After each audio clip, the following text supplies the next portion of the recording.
Everybody, this is Carson from Operation Recall, and I'm getting ready to send off the fourth and final set of package paint kickoff packets. So I'm getting ready to send these off to Doug Hart, and I thought you guys might like to see them before I send them out of here. Now, Doug's been doing these at a rate of about one per month. So I would expect to see these paintings coming in over the next 4 to 5 months. So this is Night Raid and Ozzy. So we've got a 3D rendered Ozzy here, and this was actually created by Mark Jerwig, who's been doing all the accessories for the figures, but not the figures themselves or their pet companions up until now. So Mark did just an outstanding job with Ozzy here. We've also got his Russian NSV machine gun. We've got this belt feed over here that connects to the machine gun and then also connects to the backpack. And then we have a pistol that is molded into the hip. But I like to give 3D references for any aspect of the figure that I have 3D modeling of. So I have 3D modeling of this pistol, so I wanted to include that. And then the backpack from the angle that it is on the art, the gun from the angle that it is on the art. This is a flexible 3D print. And so what I do is I set up these figures with the accessories and then take photos in various poses. And then I discuss that with Ed Morrill. He provides me with the sketches first. Then I take these photos. Then Ed and I go back and forth. And then we lock in on what we're going to send to Doug.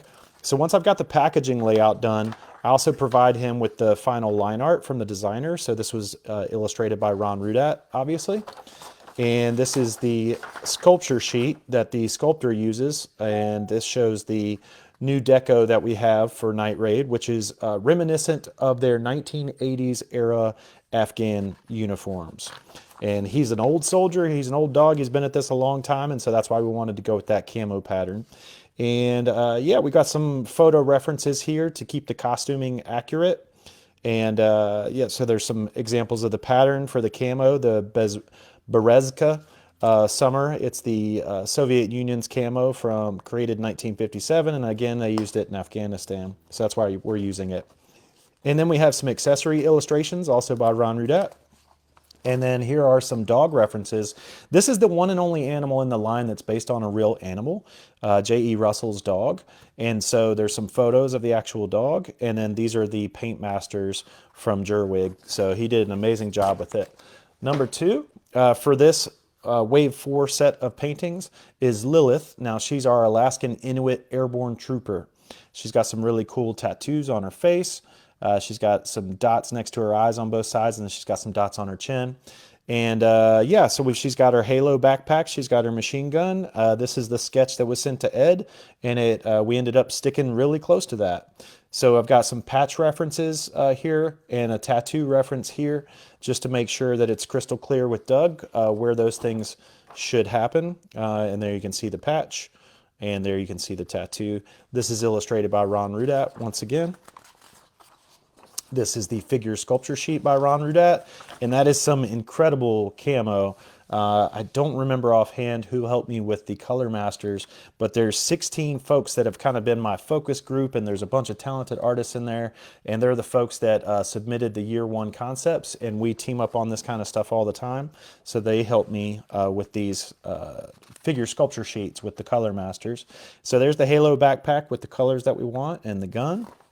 And we've already got the paintmaster done for this one.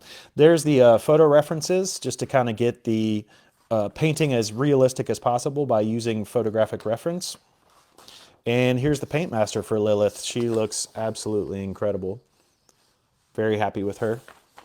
All right, so that's the second one.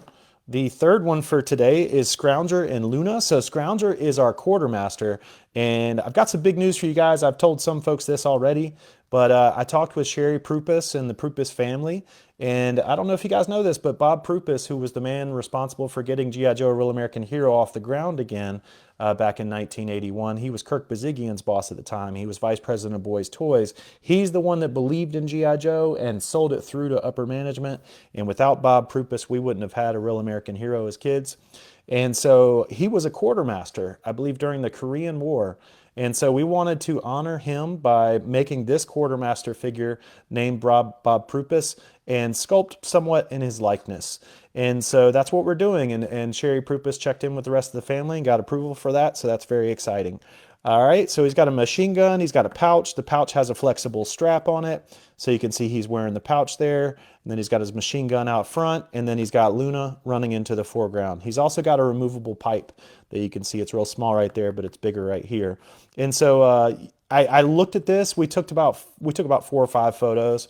And then it ended up going with a rifle down instead of a rifle up because this bubble is eating into the space and it was making me shrink him down too much to get that rifle up. So we ended up with the rifle down, but that allowed me to push him up a little bit and push Luna down a little bit to create that separation that we want. If she's moving really fast, she's got to have some separation between her and him.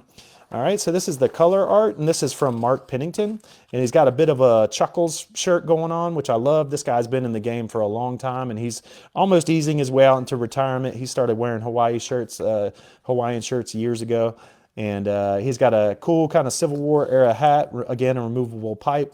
We're not doing glasses because we want to show the expression on his face. He's got the pouch, and then he's got his cheetah Luna. So that's the final line art from Mark Pennington. There's the accessory engineering drawing. And here's the figure sculpture sheet. And then here's some photo reference of cheetahs. And then we got some photo reference of the head sculpt, as well as some elements of his uniform and accessories.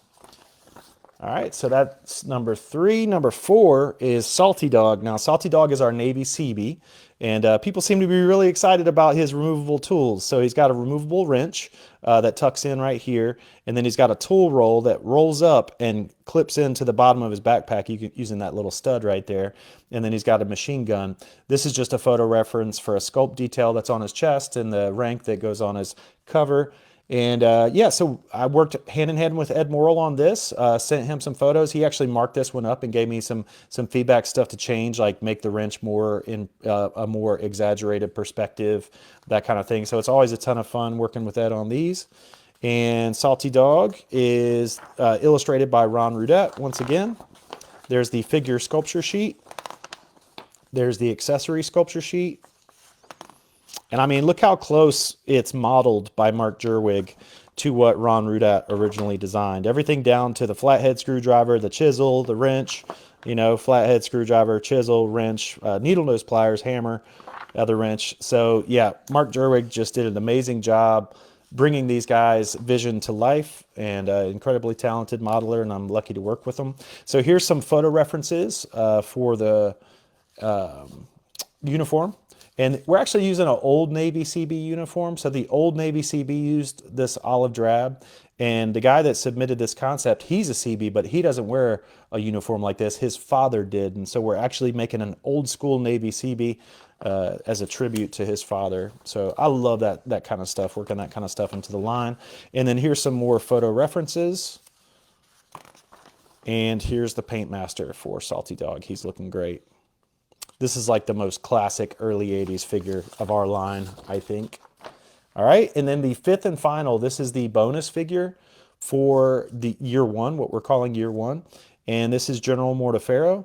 And I worked with the community on this one. We got several great ideas, and really we're kind of at a crossroads in deciding which one to use. And so I put it out there for the community, and the community voted for 2C by and far the most. And so we'll be running with that for the first version of this figure. Now, I'll just go ahead and let you guys know, spoiler alert, there will be a second version of this figure where he is unmasked. And there will be a different painting for that. So if you voted for one of the other paintings, don't sweat it. You might still see it.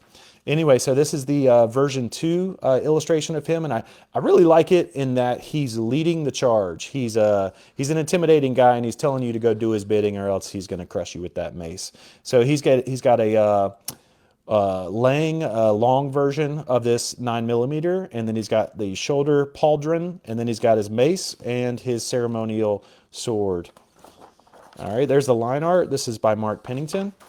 And here is the figure sculpture sheet. We will be adding this cape right here. Kirk Bazigian always wanted to add some purple. It doesn't look like from the lighting from this camera you can really tell, but this is purple, whereas the rest of him is black and red and gold. So we're going to add a little bit of a royal purple here for the cape hanging from his pauldron.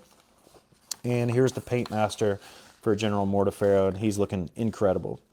So that's it. I just thought you guys might enjoy seeing some of the work behind the scenes for getting these figures created. Again, these are the package art kickoff packets that are going to Doug Hart so that he can create the last 5 figure paintings for Operation Recall Year 1. We have already completed 14, so we got 5 more left to go, and we're knocking it out. I hope you guys enjoy. I will check the comments and reply to you guys. Thank you for joining me, and more importantly, thank you for backing Operation Recall. If you haven't backed it yet, you can go to operationrecall.com, check out the roll call, and you can see all 19 figures we're developing, and then click on the backer kit and you can join us. All right, cheers, let's roll.